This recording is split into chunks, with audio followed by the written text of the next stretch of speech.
안녕하세요. 자, 오늘도 지난 시간에 이어서 이제 포도청에 관련된 사건 하나 알아보겠습니다. 포교, 즉 포도청의 군관이 양반집에 들어가면서 생긴 일을 한번 살펴보도록 하겠습니다. 때는 1841년 헌종 7년 1월에 있었던 사건인데요. 우변포도청의 포교가 죄를 저지른 아전을 체포하려고 양반집에 들어갑니다. 뭐 거기까지는 있을 수 있는 일인데 문제는 그 위치죠. 양반집에 안채에 들어갑니다. 그래서 그 안채는 뭐 그 여인들이 살고 있는 공간이죠. 그래서 그 부녀자 양반댁의 여인의 그 머리채를 잡아 끌고서 큰 길까지 끌고 오는 그런 사건이 뭐 일어납니다. 근데 이제 여기까지만 보면 뭐 오늘날의 관습으로 생각으로 보면 경찰이 어느 집에 들어와서 여자를 약간 좀 거친 방식으로 끌고 나왔다 정도. 물론 그것도 이제 뭐 경찰관 직무집행법이나 그런 쪽에서 뭐 위반되는 그런 측면이 있을 수 있겠습니다만은 그 정도로 생각할 수 있지만 조선시대를 조금 아는 입장에서는 굉장히 이례적이고 특별한 사건입니다. 이른바 조선시대에는 이제 내외법이라는 게 있습니다. 그 내외법이라는 게 어떤 뭐 법률이 있었던 그런 성문법이라기보다는 하나의 이제 관행이죠. 관습이죠. 내외. 내는 이제 안내자, 외는 바깥 외자에서 남녀가 구분되는 그런 법이죠. 뭐 여러분 남녀 칠세 부동석 그런 이야기 많이 들어보지 않으셨습니까? 즉 남과 여를 공간적으로 사회적으로 분리하는 그러한 관습 같은 것을 이제 내외법이라고 했는데요. 그래서 이런 것들은 각 가옥 구조에서 물론 뭐 상민 이하 일반 양민층이나 뭐 천인층 같은 경우는 크게 구애받지 않았습니다만은 특히 이제 양반 같은 경우 양반의 가옥에 안채가 있고 바깥채가 있죠. 바깥채 주로 이제 사랑채라고 해서 그 가장이라든가 남자들이 머무르는 공간이고 어, 집에 들어가면 대문 안으로 중문이 있죠. 중문을 통해서 들어가면 이제 안채가 되는 겁니다. 거기는 이제 여인들의 공간입니다. 그래서 같은 집안에서도 이렇게 그 안채와 바깥채의 구별이 엄중했을 정도로 내법이 이제 엄하게 지켜지던 그런 상황이었는데 특히 외간 남자가 안채로 들어간다는 것은 사실은 상상할 수 없는 일입니다. 원래는 그 같은 집안의 남자들도 그 안채를 무시로 드나들거나 그러지 않았거든요. 그런데 외간 남자가 드나든다. 그거는 아주 사실은 상상할 수 없는 일이죠. 그래서 오히려 이게 문제가 되기도 했었습니다. 이를테면 범죄인이 안채로 숨어드는 그런 일이 비일비재했던 거죠. 마치 약간 바깥 사람들에게는 그 집안의 안채는 약간 성역 같은 그런 형태이기 때문에 그걸 수사하거나 조사할 수가 없었어요. 압수수색 그런 게 이제 안 됐던 거죠. 뭐 얼마 전에 그 용산에서 체포영장 집행 때문에 한참 실랑이 했던 그런 것들 한번 상상하실 수 있을 텐데 마치 거의 성역처럼 이제 되지 않았겠습니까? 그때 이제 그 군사시설보라는 이제 이름으로 아무튼 조선시대 양반집의 안채는 이제 그런 정도의 성역이었습니다. 그래서 그 수사기관들이 포도청에서 그 안채 수색을 위해서 만든 방법이 바로 다모였죠, 다모. 원래 뭐 예전에 이제 여성들의 사회활동이라는 것 자체가 없으니까, 모든 이제 공조직 공무원들은 다 남성이죠. 그 포도청의 군관이라든가 포졸들도 다 남성입니다. 그런데 여자가 연관된 수사라든가, 방금 말씀드린 것처럼 안채로 숨어드는 범인이라든가, 이런 경우는 굉장히 이제 수사하기가 곤란해지는 그런 상황에 빠지게 됩니다. 그래서 포도청에서 짜낸 방법이 이제 그 다모를 동원하는 겁니다. 다모라는 것은 이제 차다자, 차, 그 차를 뜻하는 다자는 다자로 발음이 되기도 하고 차자로 발음이 되기도 하죠. 근데 이제 다모라고 할 때는 이제 그 다자로 발음이 되는데요. 어미 모자를 써서 원래는 이제 차 끓이는 여자다. 우리 예전에 뭐 집에 소속된 가정부들 밥하는 여자다 해서 식모 그렇게 불렀었잖아요. 그런 것처럼 이제 다모, 차 끓이는 여자다. 그래서 차만 끓인 게 아니라 뭐 지금 보면 뭐 각 회사에 탕비실 같은 거 있잖아요. 이제 그런 식으로 거기서 뭐 간단한 그뭐 차도 내고 뭐 다과도 내고 술 대접 같은 것도 하고 그런. 근데 이게 누구한테 시켰느냐? 그 관청에 소속된 여자종, 계집종이 했습니다. 그래서 관비라고 하죠.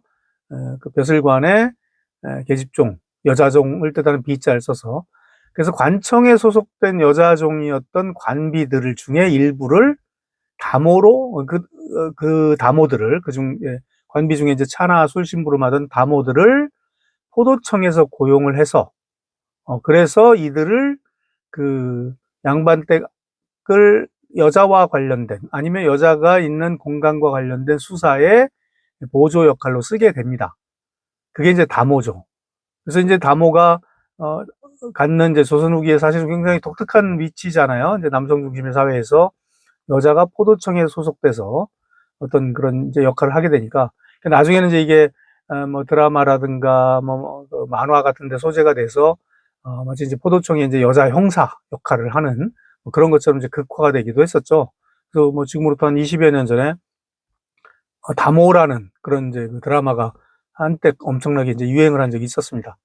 어, 제가 되게 좋아하는 배우 이제 하지원 배우가 그 다모 주인공을 맡았고 이제 이서진 배우가 상대편이 이제 포도청의 종사관을 맡았던 이제 그런 기억이 나는데요. 아무튼 그 정도로 이제 다모라는 존재가 이제 나올 정도로 그만큼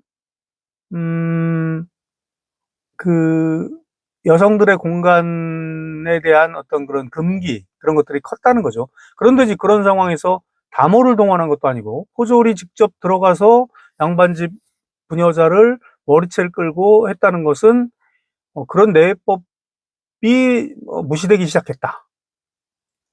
다른 측면에서 보면 어떤 관가의 기강 같은 것들이 굉장히 흔들리고 있었다. 뭐 그런 의미가 될 수도 있겠습니다. 당연히 이게 이제 문제가 되죠. 그래서 그의 이제 이것에 대해서 판결이 내려집니다. 그래서 이 포도청에서 이제 보고를 합니다. 자기들이 이제 자체 징계 비슷하게 해요. 그래서 그때 포교, 안병석, 김문현, 김상묵 이 세 사람을 배지를 하는데 예전에 제가 한번 그 포도청의 형구에 대해서 말씀드린 적이 있는데요. 이 장이 있고 곤이 있다고 그랬죠. 장도 이제 그 장 밑에 태가 있고 태나 장은 이제 굵기가 좀 다를 뿐 이제 그 회초리에 가까운 것이고 장은 이제 어떻게 보면 몽둥이에 가까운 것이 곤 이상은 이제 몽둥이에 가까운 것이죠. 그래서 곤도 뭐 치도곤, 소곤, 중곤, 대곤 그리고 같은 중곤도 가운데 중자를 쓰는 중곤 말고 대곤 위에 무거울 중자를 쓴 또 중곤이 있습니다. 이게 가장 중죄인에게 쓰는 곤이 중곤입니다. 우리 흔히 이제 곤장 하는데 곤장이라는 것은 이제 곤과 장을 합해서 하는 말이고 되게 이제 곤을 이제 뭐 그냥 곤장이라고도 합니다. 그래서 이제 곤 중에도 가장 무거운 곤이 중곤인데 이게 이제 길이는 한 175cm 사람 키 그 당시 사람 남자들 키보다 훨씬 큰 거죠. 5자 8치였거든요. 그 정도 길이에 너비가 한 5치, 너비가 그러니까 15cm, 그러니까 두께가 8푼, 한 2.4cm. 그러니까 굉장히 무거운, 보통 장형하고는 완전히 수준이 다른 겁니다. 가장 무거운. 그래서 여러분들 요즘 사극에서 보면 되게 무거운 매치잖아요. 막 그 정도가 중곤이 아닌가 싶습니다. 무거울 중자를 쓰는. 그 중곤을 쳐서 매질하고 다시 이제 귀양을 보내는 형벌을 그러니까 포도청에서 처분을 해서 이렇게 하겠습니다라고 이제 보고를 하는데 문제는 그 약간 한 달 안팎되는 시점에 다른 사건이 이제 일어나게 됩니다. 똑같은 사건이 어떻게 보면 약간 이제 2라운드가 된 거죠.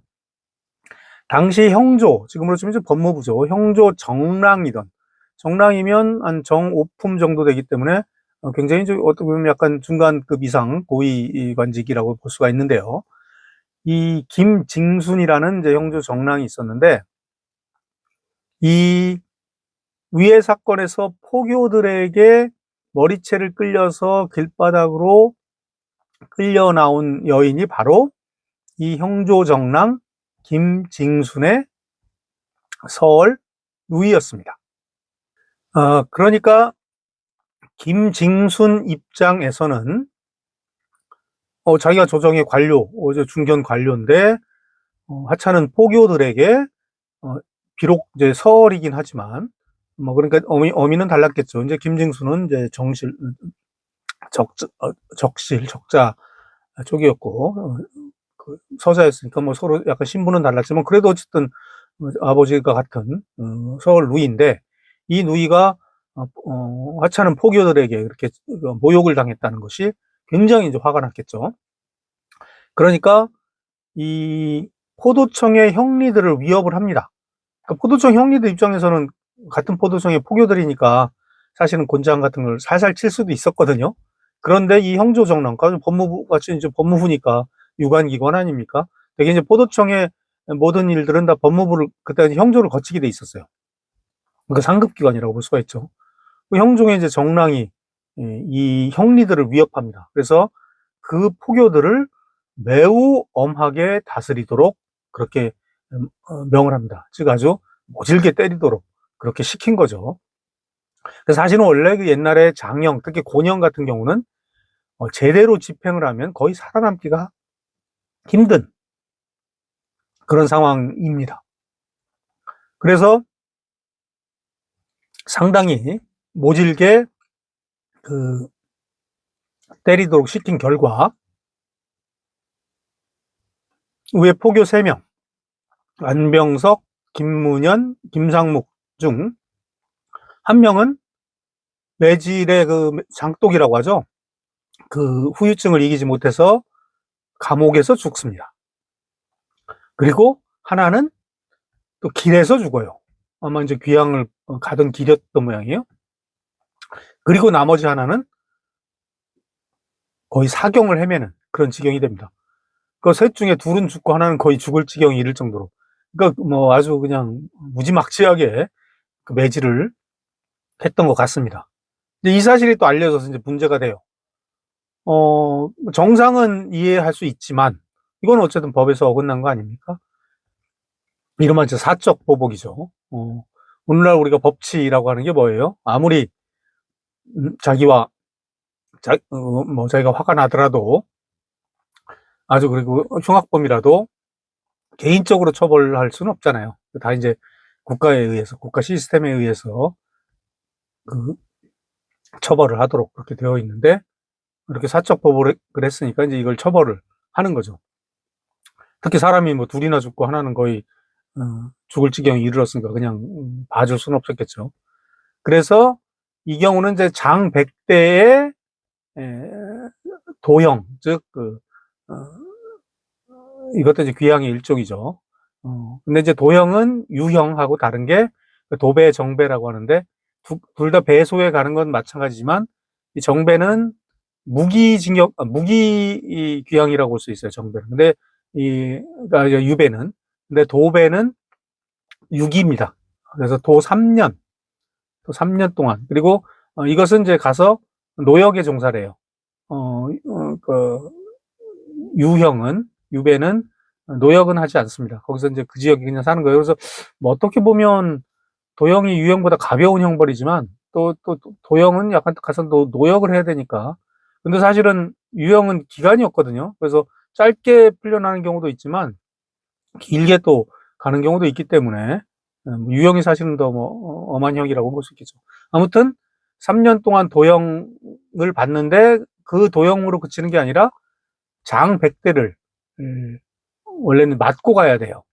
그런데 지난번에도 언제 한번 말씀드린 것처럼 조선시대 이제 그 신분이 높거나 양반 같은 경우는 이런 매를 직접 맞지 않죠.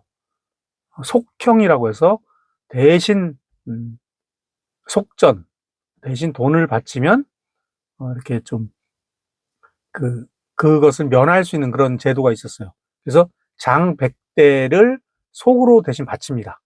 근데 지금 속전이 사실 이 속전이 얼마나 됐는지 지금 한참 연구 대상이에요. 그래서 이제 지금 저도 가까운 이 업체에서 하는 그 선후배 애들한테 여쭤봤는데 한참 이제 논의 중이라고 하더라고요. 잘 이제 확실치 않은 것 같아요.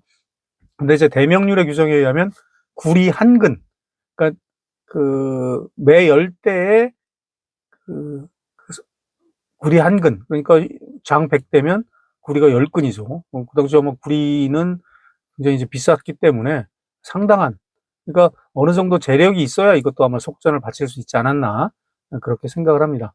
아무튼 그렇게 해서 도형 3년으로 하는 그런 형이 이제 이 오빠인 김징순에게 내려집니다. 오늘 사건은 그러니까 포교가 부녀자 집에 이제 침입해서 부녀자를 이제 양반을 이제 끌어낸, 그래서 이제 내법에 어긋났던 그런 사건 때문에 포교들이 원래 처벌을 받아야 되는데 처벌을 받는 과정에서 또 그 이제 어떻게 보면 이제 친정 오빠죠. 친정 오빠가 개입을 하면서 포교들이 남용, 아주 그 형벌을 함부로 써서 사망하게 됐던 그런 사건에 대해서 살펴보았습니다. 감사합니다.